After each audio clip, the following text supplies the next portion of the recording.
And now, stay tuned for the mystery program that is unique among all mystery programs, because even when you know who is guilty, you always receive a startling surprise at the final curtain. In the Signal Oil program, The Whistler.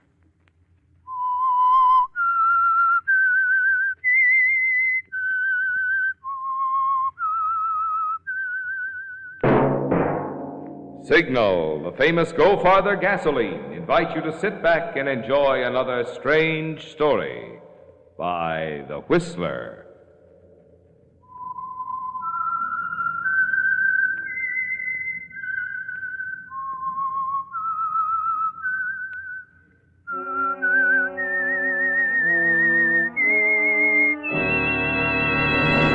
I am the Whistler, and I know many things, for I walk by night. I know many strange tales hidden in the hearts of men and women who have stepped into the shadows. Yes, I know the nameless terrors of which they dare not speak. And now for the Signal Oil Company, The Whistler's strange story. Flee from evil.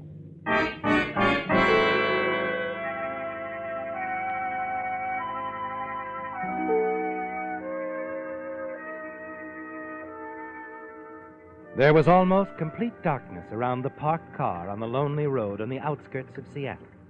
And the man at the wheel, heavy-set and 50-ish, tried to peer through this darkness. He couldn't see, but he could imagine what was taking place some 50 yards further up the road. A raised gun, careful aim, and then the shots that Bert Macklin was waiting to hear. Shots followed by the sound of running feet. A few moments later, Bert's nephew had run to the car, leaped inside, and Bert had the motor running, the car in gear, moving forward. Swing around, Uncle Bert. We'll go back the way we came. Right. You got him? Yes. Yes, I got him. Hey, look out. You're getting off the road. We'll get stuck. Yeah, step. Oh, no. We've got to get out of here. You keep stepping on it, and I'll give her a push. Let up! Let up! Now. 1, 2, 3. That's it. She's free. Come on. Now, let's go, Uncle Bert. Get us away from here. Fast.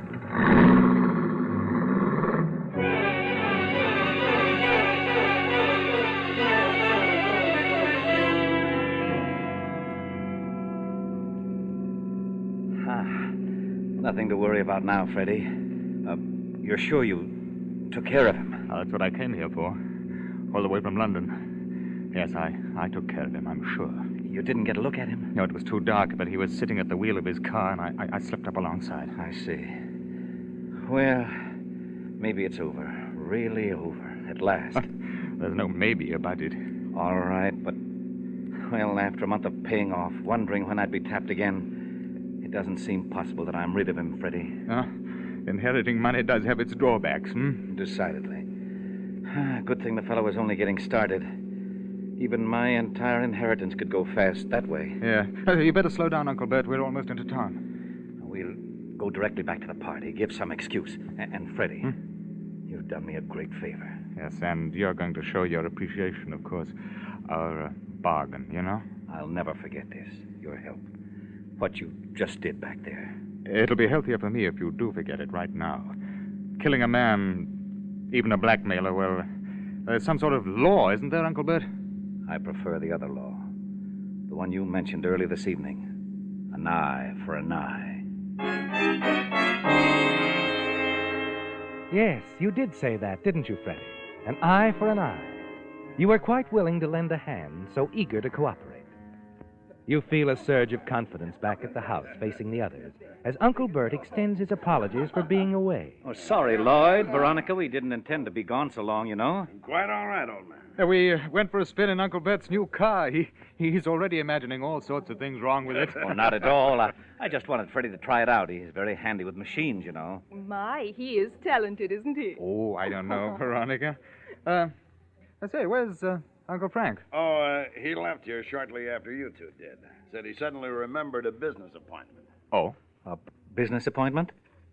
Frank had a business appointment? Well, it Must have been rather important for him to walk out when so many drinks are being passed around. Drinks? Oh, now, look here, Freddie. If any drinks were passed, they were passed right by me. Huh? Oh, I'm sorry. Well, we told Mrs. Fell to act as hostess till we got back. Oh, your uncle's housekeeper made it quite clear to us that if we wanted any drinks while you two were gone, we'd have to fix them ourselves. Dinner, she said, is the only thing she'd attend to this evening. Oh, did she? Well, I told her we'd only be gone a little while, the old gargoyle. Oh, come now, Freddie. Look, I'll attend to the drinks right away. Why don't we all go into the bar? Wonderful idea. Sure. You coming, Uncle Bert? Uncle Bert? Huh? Oh, yes. Oh, Freddie, just a minute. What's the matter? Frank. Freddie, you don't suppose Frank's the one? Uncle Frank? What? You know, I never thought of that. It is funny, his having a business appointment just after we left the party to keep our appointment with your blackmailer. Could have been, you know. We'll find out soon enough. There's not much we can do now. No. Oh, I can't believe it, Uncle Frank. Frank's not really your uncle, Freddie. He's my half-brother.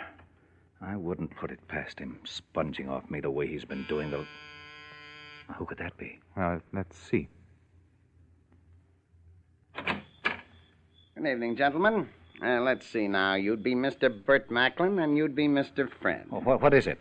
My card. Sidney Hocker, private investigator.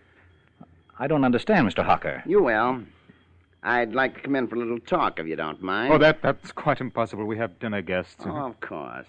Naturally, you wouldn't want them to hear what I had to say. Now, see here. What is the nature of your business? It all ties in rather neatly with that little display you and Freddie here put on a little while ago on the outskirts of town.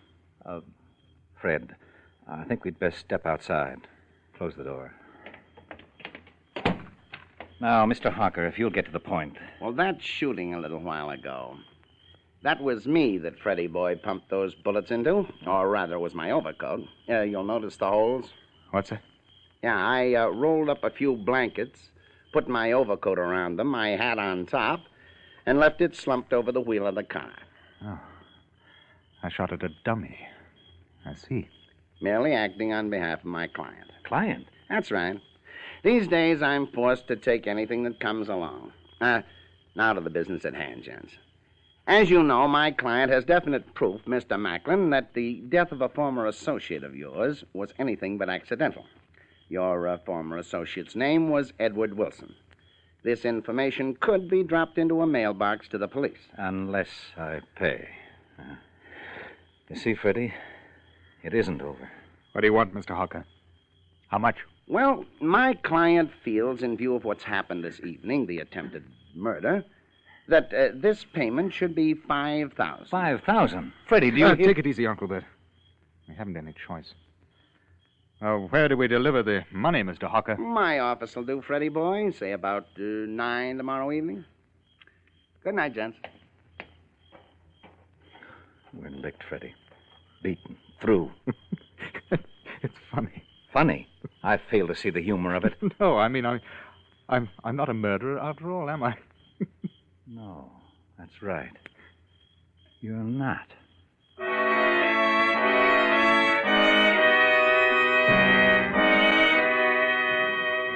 During dinner, you watch your Uncle Bert closely. His eyes wander about the table, settling on one guest and then another. And you know what he's thinking about, don't you? Uncle Frank could still be the blackmailer, couldn't he? You know that thought is going through your Uncle Bert's mind. Then there's Lloyd Gillis, an associate at the lumber mill. He could be Mr. Hocker's client. Yes, either one of them could know about Bert's dead colleague, the one who was supposed to have committed suicide. And occasionally, Freddie, you feel Uncle Bert's eyes are on you, too. Dinner over, you take Veronica home. Then return to the house and find Uncle Bert has something on his mind. Freddie. Huh? This girl, Veronica. What do you know about her? Well, how much does one know about anyone you meet on a boat trip? Why? I was just wondering about her. Oh, you mean you think that she could... Oh, no, that's nonsense. She's just here visiting her sick sister, helping out for a bit, that's all. No, if you ask me, Uncle Frank's your blackmailer. It could be anybody, Freddie. Even you. Me? Oh, now, really, isn't that a bit thick? Are you forgetting you asked me to come here all the way from London a month ago to help you out? Yes, I did ask you. We made a bargain. You were to help me get this blackmailer off my neck. In return, I was to make you my sole heir. Yes. And if I might point out, you had already been approached by the blackmailer while I was still in London. That's right. I had been approached, but through an intermediary. That's something else I've been thinking about. Why should a blackmailer share his good fortune with a go-between, eh? Because he doesn't wish to reveal his identity to me, or because he doesn't happen to be on the scene at the moment. He could be anywhere. Even in London, Freddie. Oh, really, Uncle Bert? You're letting this thing get you. No, you'd better stick with Uncle Frank for your blackmailer. Well, I'm going to turn in, get some sleep. You'll have the money tomorrow night, hmm? Yes. I'll see what I can do. Good night, Freddie.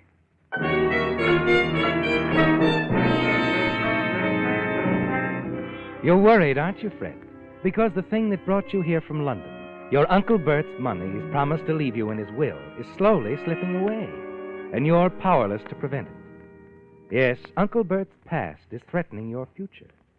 And you're even more certain of it the following evening as you sit in Sid Hocker's office and wait as he calls his client.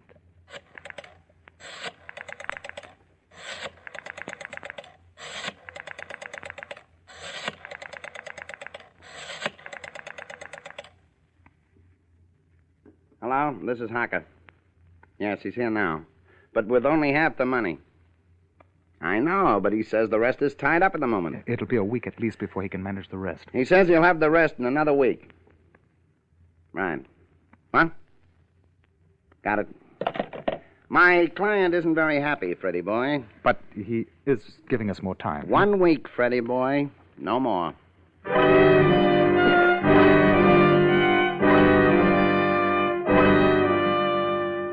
It's while you're walking back to the house that an idea strikes you suddenly. You want to find Uncle Bert's blackmailer, don't you? Yes. But instead of getting rid of him, you wonder about joining forces with him. Then you could start collecting on Uncle Bert's money now, rather than wait years to inherit it. Inside the house, you hurry to the telephone, pick it up, and toy with the dial, counting the clicks. Interesting, isn't it, Fred? If you can learn to count the clicks perfectly and listen again when Sid Hocker calls his client, and then remember the sound pattern, you'd have it, wouldn't you, Fred? The phone number of your uncle's blackmailer. Once you know that, Fred, you can contact the blackmailer directly. Offer him your valuable assistance in blackmailing Uncle Bert, and split the money with him. 1, 2, 3, 4. By George, I think I can count the clicks. I think I can do it. With a little more practice, I know I can do it. After that, I'll have everyone just where I want them.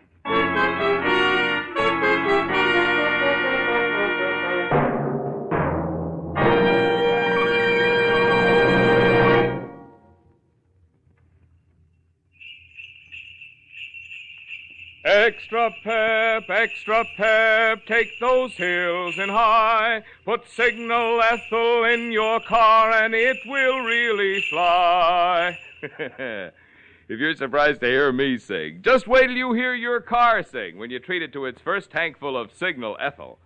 Yes, with the premium grade of Signal's famous Go Farther gasoline in your tank, it'll be music to your ears when you touch the starter on cold mornings. Presto, your motor starts humming a tune quicker than you can turn on your radio. When it comes to acceleration, Signal Ethel will show you pep that makes even Dixieland jazz seem tame. And the knock-free power of Signal Ethel will send you up hills as smoothly and effortlessly as a coloratura from the Met soars to high C. And why not? After all, Signal Ethel is engineered to bring out the best in any car. So if it's best performance you want, just remember the famous last verse of that great shower room baritone Marvin Miller. Go farther and have fun, enjoy your every spin. To get more out of any car, put Signal Ethel in.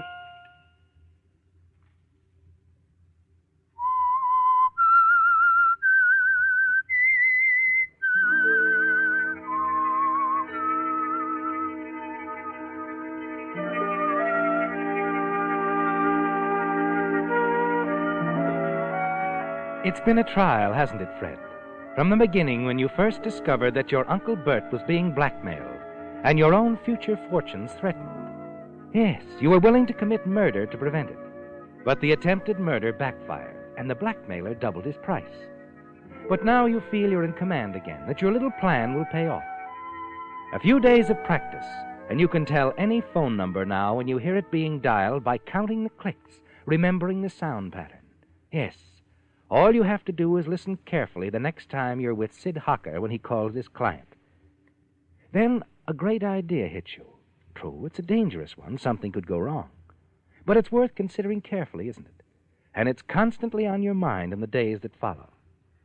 Then, on the evening of your appointment with Hocker to pay the rest of the money you promised, you step into the study, find Uncle Bert standing at the window, staring out into the night. It's almost 8, Uncle Bert. Oh, Freddie. Well, hadn't I better be getting over to Hocker's? You don't have to be there till 9. Perhaps you won't get there at all. You mean you didn't manage to get the rest of the money? Oh, I got it all right. It's just that I'm not certain I want to turn it over to Hocker's client. I've been trying to make up my mind all day. Oh, now look here, Uncle Bert. I know. If I don't pay up, Mr. Hocker's client will expose me. Perhaps that's what I really want. Get it over with once and for all. Why should I go on paying and paying and paying? He'll bleed me white. But I thought we'd agreed the other day that you'd go on paying for a while at least and bide your time. He's bound to make a mistake. If I could be sure. No, I say pay off this chap. Pay as long as you're able. It's better than the noose. I don't know. Yes, it will take time and money, but it'll be worth it. Perhaps you're right, Freddie. We'll catch up to Mr. Hocker's client. You'll see. All right. Bring the car around. I'll get the money out of the safe.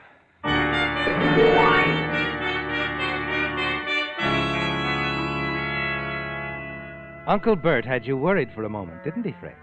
Yes. You saw your entire plan collapsing and all that easy money slipping from your grasp.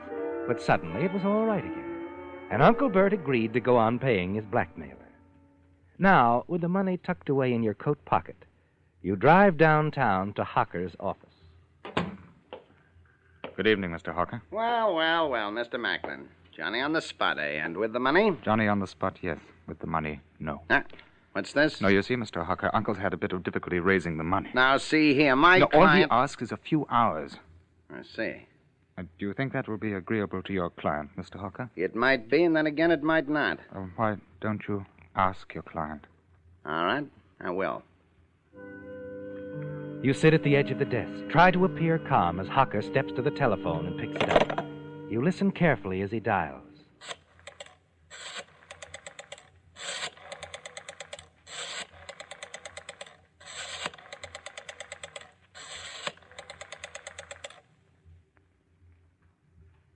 Hello, this is Sid Hocker. Right. There's been a delay. Mr. Macklin's having a bit of trouble raising the money. What? Oh, no. All he wants is a little more time. Huh? Right. Got it. Let me talk to your client, Mr. Here, Hocker. now, none of that. Well, I only wanted to... I'll answer any questions you have. Is that clear? Well, as you wish. You'll just have to call your client again. I can afford it. Well? My uncle is ready to make a settlement. Tonight. He's willing to pay $20,000 if your client will turn over every shred of evidence he holds against my uncle and drop the matter once and for all. 20,000, eh? Well, now, that sounds reasonable. Suppose you see if your client thinks so. Right. But mind you, no tricks. No tricks. You've got to make certain, don't you, Fred? And you listen carefully as he dials the number again. It's the same number he dialed before, isn't it? There's no mistake. And you're confident now you'll be able to dial that same number when the time comes. Well, Mr. Hocker? It's a gribble, but my client wants the money delivered here by 11 tonight. Good. I'll see you then, Mr. Hocker.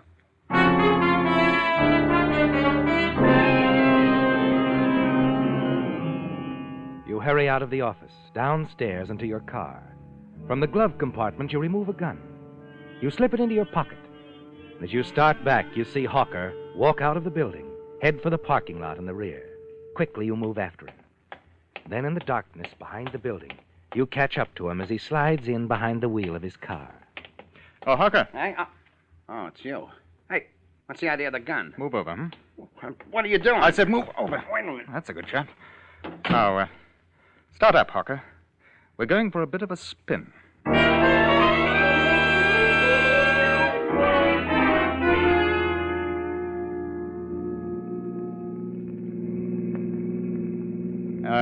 I think this will do, Hocker. A nice, dark, deserted road. Splendid place for a chat, hmm? What's the idea? Pull over, old man. All right. Now what? Well, first off, that business about Uncle wanting to make a settlement. That was a bit of a trick on my part, I'm afraid. What? Yes, you see, I was merely interested in having you dial that phone again. What are you talking about? I had to make certain I had the right number. You see, Hocker, by simply listening to the dial as it spins, counting the number of clicks.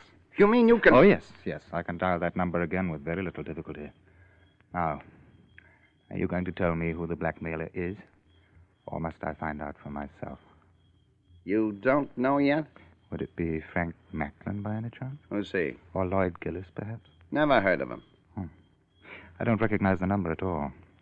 Of course, it could be a booth somewhere or a little hideaway, an apartment. I wouldn't know. I see. Well, if you won't cooperate, I shall have to find out by calling. I'm rather certain I'll recognize the voice, and I shall be most careful not to reveal my own identity, of course. Now that that's settled, what more do you want with me? I ain't no good to you anymore. That's right. However, inasmuch as I intend to do business with your client, a sort of partnership arrangement in the near future... So that's it. You're going to be part of the scheme from now on, eh? Yes. And my plans do not include you, I'm afraid. Does that upset you? Yes, I'm sure it does. Now, I shouldn't want you around, Mr. Hocker, to slip the word to dear Uncle Bert and tell him what I'm doing. Yeah. What do you mean? Well, it's obvious, quite obvious, isn't it, old man? No, wait. No, I'm sorry, Mr. Hocker. As you so aptly put it, you ain't no good to me anymore.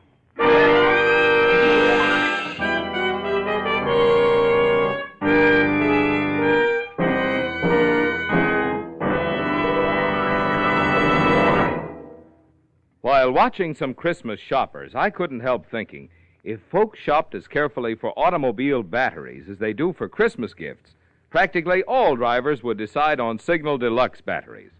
Just compare the power of various batteries. You'll find Signal Deluxe batteries give up to 35% more power for quicker starting and to take care of your radio and other electrical gadgets. That's because of Signal's microporous all-rubber separators, which have been called the greatest battery improvement in 20 years. Compare the life of various batteries. You'll see that Signal Deluxe batteries are guaranteed up to 2.5 times as long as ordinary batteries, a full 30 months on a service basis, which also means that the cost per month is amazingly low, even lower when you deduct the trade-in allowance Signal dealers are giving for old batteries. And liberal credit terms are available. No wonder more and more shoppers, drivers who really compare batteries, are choosing Signal Deluxe batteries at Signal service stations.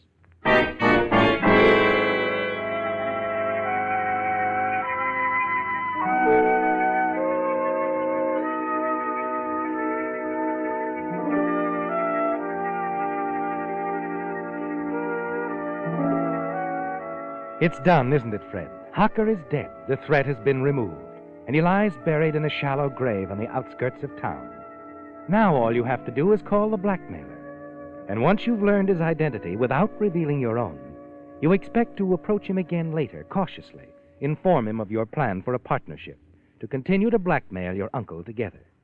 And you certainly won't refuse, because you then reveal his identity to Uncle Bert. You drive back to town, park Hocker's car on the lot behind his office building, and then hurry upstairs. As you sit at Hocker's desk, you glance at your watch, and a smile covers your face. Yes, you're confident now that you've made the right decision, aren't you? Hello, Freddie. But, Uncle Bert, well, what are you doing here? Looking for Sid Hocker. I thought I might persuade him to tell me who the blackmailer is, confirm my suspicions with this. Oh, no, Uncle Bert. You put that gun away. Hocker's not here. So I see.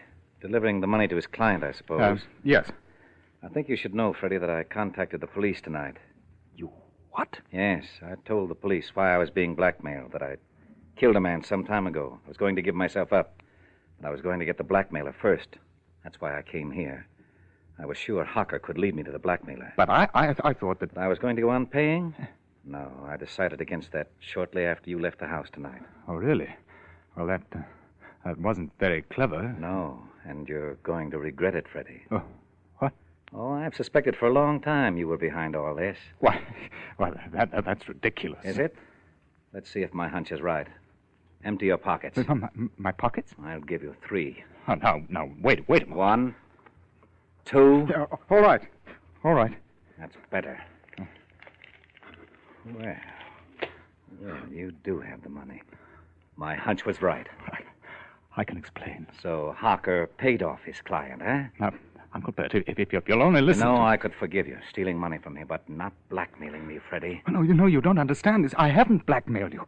Look, I'll find the blackmailer for you. None of your tricks. Put that phone down. Well, let me call a number. I swear you'll hear the blackmailer's voice with your own ears. I'm not that stupid. Me fall for a trick like that. And it is a trick, isn't it, Freddie? You want to catch me off guard. Get close enough to me so you can get this gun. No, it's not a trick. All right. We'll see. But you'd better not try any tricks. I'll listen in, yes, but on this extension phone over here. But remember, Freddie, I'll have this gun on you. I've already confessed one murder to the police. Another one won't matter much. Go ahead. Make your call.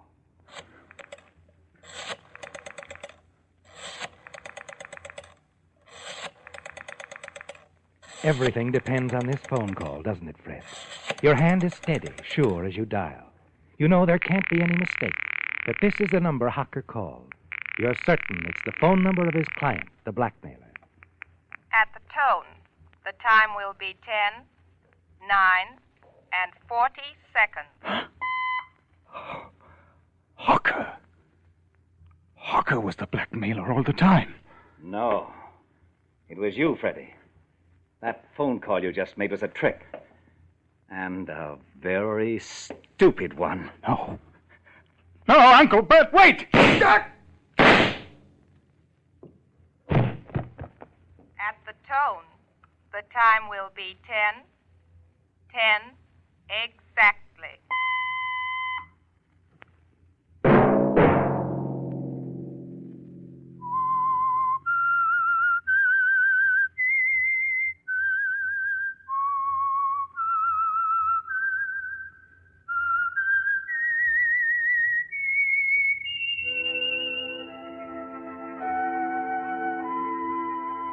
Let that whistle be your signal for the Signal Oil program, The Whistler, each Sunday night at this same time.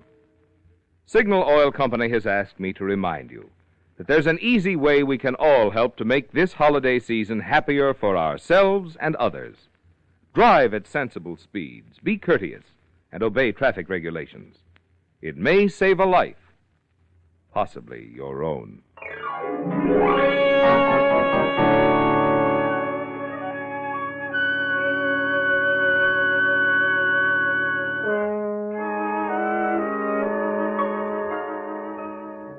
Featured in tonight's story were Bill Foreman, Ben Wright, Ed Begley, Constance Cavendish, and Ted DeCorsia.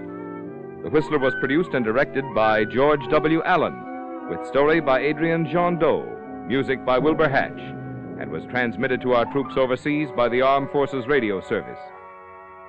The Whistler is entirely fictional, and all characters portrayed on The Whistler are also fictional. Any similarity of names or resemblance to persons living or dead is purely coincidental. Remember, at the same time next Sunday, another strange tale by The Whistler. Marvin Miller speaking for the Signal Oil Company.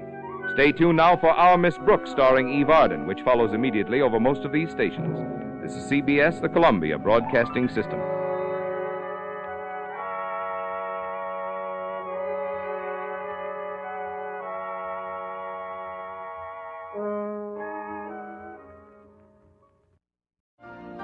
You've been listening to the OTR Gold Network. Find more classic radio at otrgold.com.